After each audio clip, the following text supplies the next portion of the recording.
3 years ago, I walked into the legislature and I told my staff I wanted to carry this bill. And they looked at me and they're like, we're not sure you're ready for that.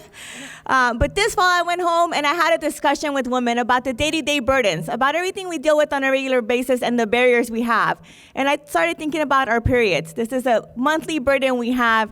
And I just decided it was time. It was time that we end the tax on periods. It was time we ended the tax on being women.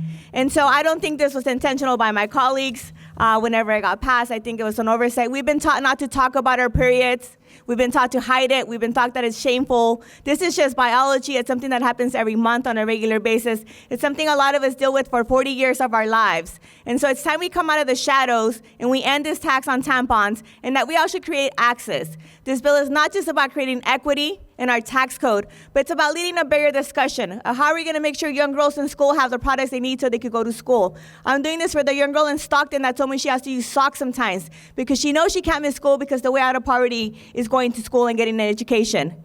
I'm doing this for the women who miss work on a regular basis, for the women who are making choices between buying the food for their families or taking care of their period. I'm doing it for the women who are forced to use toilet paper as an alternative for these products, which leads to a heavier cost when they have all those leaks out there. I'm doing this because I'm tired of being taxed for being a woman.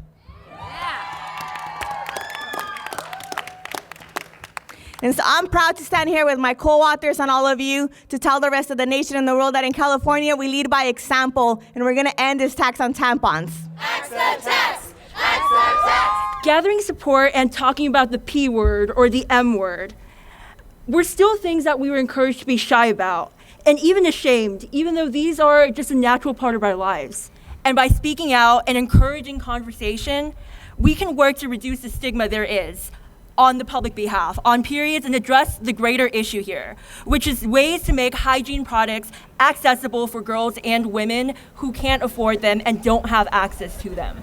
The best part about this discussion, though, hasn't been the many women I've spoken to. It's been the women who are being empowered to do and take action. I just had a message this woman from a lady in my district called Angie, who was chit-chatting with me about what she could do. She told me, I can't go to Sacramento, I can't take the day off, but what can I do? And I said, well, how many women work at your workplace? She told me about 10 of us. I said, why don't you go talk to your boss and see if he get these products for free at your workplace so you don't have the stress of having to figure that out every month. She went out there and her boss agreed to it. And so starting today, there's gonna be free tampons and pads in her bathroom. For everyone watching, I bring that up because figure out what your power is. Talk to your coworkers, talk to your boss, talk to your school principal. Donate at a shelter, at a pantry. Our homeless women need this. Encourage your school districts to offer this to all the girls and make sure that it's accessible and all the girls know about this. Figure out your power and lead that discussion. Don't be afraid. You have myself, you have the Board of Equalization supporting you, you have the 30+ co-authors supporting you, and really you have all the women in California supporting you. So be a voice, stand up, and let's end this tax on tampons.